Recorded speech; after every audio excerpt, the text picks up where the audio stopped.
Hi guys, and welcome back to yet another unboxing video. If you're new here, my name is Tola. Please do also like, share, subscribe, and remember to click on that bell notification icon. That way you get notified every time I upload a new video, which is at least once every week. Now on this channel I talk about my life here in the UK. I also talk about my job centered around healthcare, and recently I started working as a mental health care assistant, which is basically a support healthcare worker. Now today we're going to be unboxing a second installment of Snack Surprise. If you missed the first box that was delivered, it was from Spain and we did the unboxing. I will leave you a card somewhere up here. Now today we're going to be unboxing the Snack Surprise and talking about my tasks and what we did as the hours progressed. I told you I now work for 12 hours 30 minutes and it's in a hospital, so it's like a psychiatric hospital. But let's find out where this box is from. This box is from Denmark. All right, so I've never been to Denmark before. The last box we got was from Spain, and the front page just tells you facts about Denmark. Anyway, you guys, this is what comes in the box. I'm going to be going through them one item at a time. So I'm just going to be picking out things randomly, and the first thing I'm picking is, and I hope I like it.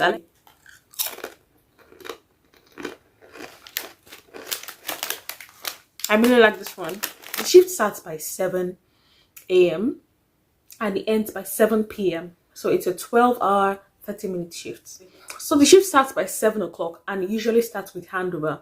And it just tells you about all the patients or residents on the ward. Now it tells you how their state is, their health, their mental health, and how they are, basically how they've been for the past 12-hour 30 minutes, which was the previous shift. And it just gives you a recap of where each and everyone is mentally, health-wise, and all of that. That usually lasts for about 30 minutes, and then we get on the ward, and then you pick up your key and your alarm.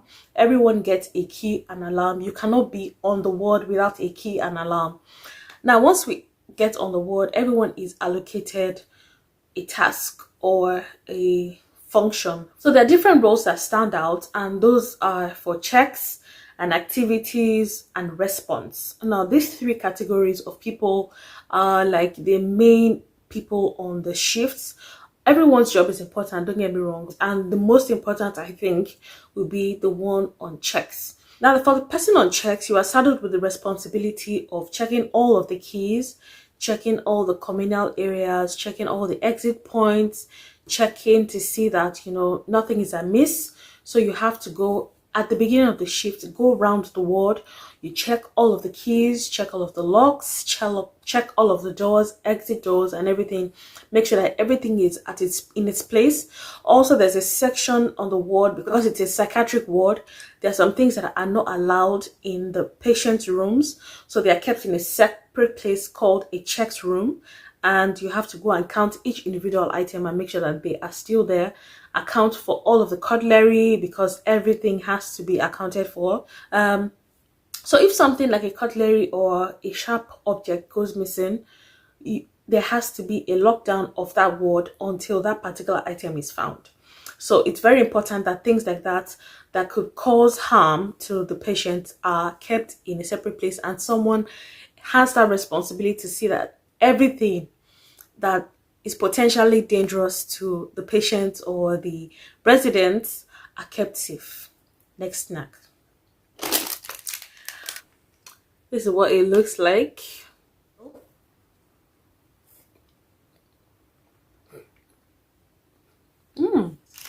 Very nice. I really love this. All right, for response, the person on response has a radio and a key that has fobs and master keys that can open several doors. And what that person on response does basically for the shift is, once there's a call out on the radio for a response, maybe there has to be a restraint, or some of these terms I'm going to be using might be different, so I'm going to have to make a separate video explaining all of these terms as well. But just so that we get along with this video a lot quicker, I'm just going to go ahead and use these terms. So the person on response, once there's a call out on the radio, the person has to make their way from their ward, their primary ward, down to where the call out is made to offer assistance in terms of restraining or searching or whatever it is for that particular call out. So that is for response. The last category is the activity person. Now this person is the one who has to coordinate all of the activities on the ward, and activities range from trying to get the patients or residents engaged and get them out of their beds, get them engaged in activities. It could either be baking, arts and crafts, or seeing to their personal hygiene, going to the gym.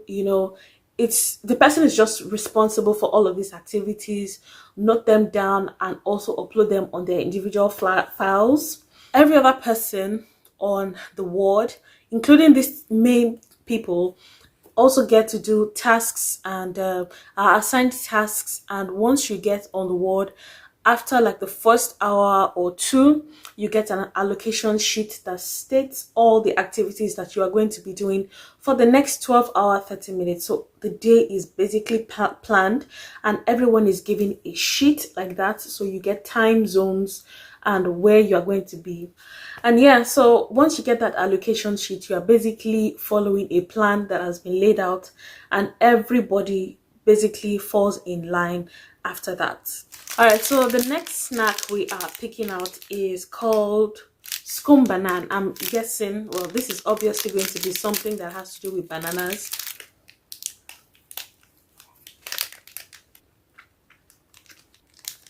Not a fan of this one. Let's take something else to clean our palates.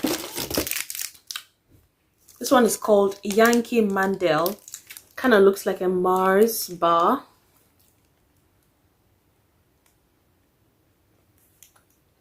Kind of tastes like a Mars bar as well. So there are different kinds of observations that we do. There are different kinds of monitoring, and there are also different kinds of activities that we do as the shift progresses. Now there's something called observations, or OBS as they are shortly called, and that is basically being on one particular patient for that hour. Now, depending on the level of care of the patient, or depending on the risk assessment that has been carried out for that particular patient, they could be on different kind of observations. Now, the factors that contribute to the level of observation that each person falls into actually varies from person to person, depending on whether they are suicidal, have history of ligature, self-harm, headbanging, and all of that. It also depends on how acute their situation is. It also depends on when last they had an incident, and a bunch of other factors. Now, they could either be on a level 1, which is just a routine observation, or 2 checks in 24 hours. This set of people are on the mend, and they're probably at the rehabilitation stage, and they're just being monitored a lot less because they are just getting better.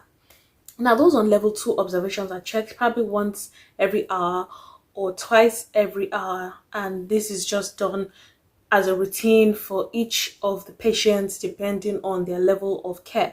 Now, the third level of observation is the eyesight observation, meaning that you must always have the patient in your eyesight, and you must always be able to see their face, their neck, and their arms, so that they are not at risk of strangulation or just inflicting harm on themselves. Now, the fourth level of observation that we have is the arm's length, and this is usually the acute patients, and these ones are very poorly. These ones could be very suicidal, and they could be at risk to other patients on the ward, so they have to be monitored that closely.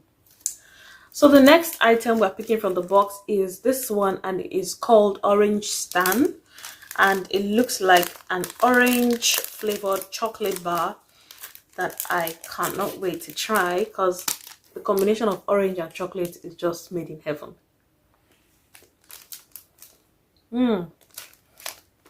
Very, very sweet. Very sweet. I love this one.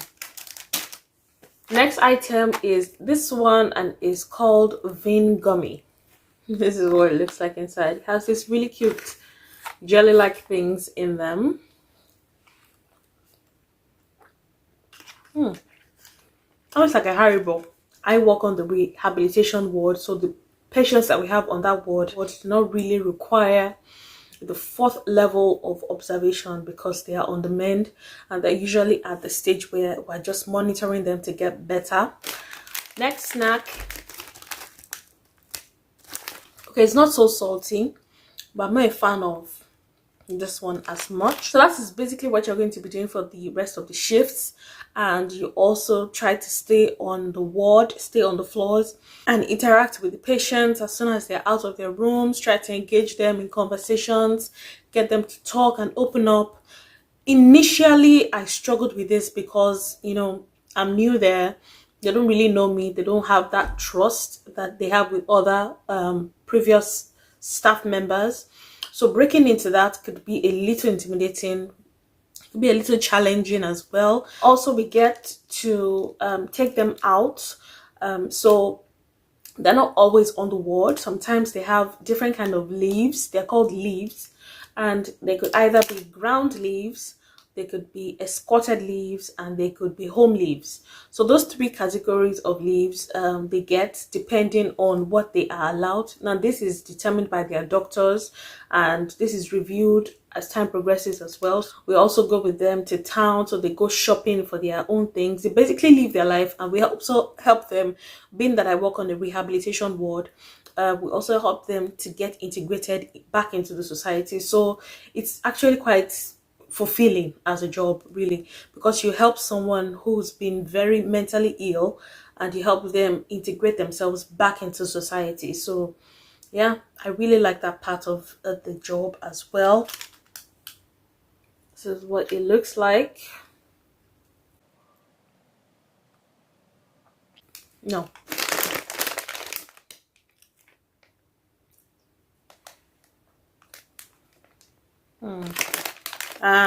I'm starting to get a sugar rush now because I've been having a lot of sweet things. I wish that I get a box that has more savory things than sweet things. Yeah, you guys, to round up the shift, once you're done with each activity and you are approaching the 7 o'clock mark, the ninth staff or the next set of staff come in by 7 and they go in for handover. So the nurse on duty that has been on the shift that you are on goes to hand over what has happened on this shift to the next or incoming nurse on duty, and then that goes on for about 30 minutes. So by 7:30, the incoming staff, they basically take over the activities that you are currently undergoing. So you might be on someone's observation and the person is probably on a one-to-one, which is eyesight observation.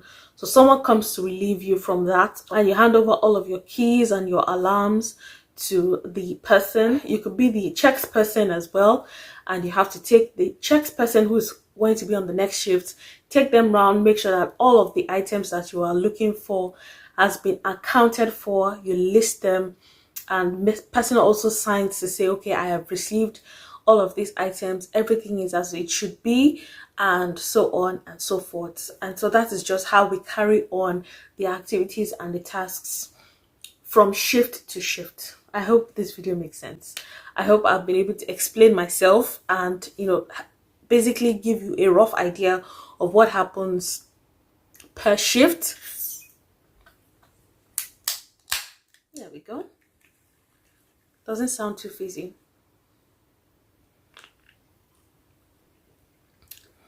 Kind of tastes like a cross of 7-Up and Mountain Dew. It's very nice, very refreshing. Alright, you guys, that concludes today's video. Thank you again to Snack Surprise for sponsoring this video. So yes, you guys, if you watched this video up until this point, please do well to like, share, subscribe to all of that good stuff, and I will see you in the next video.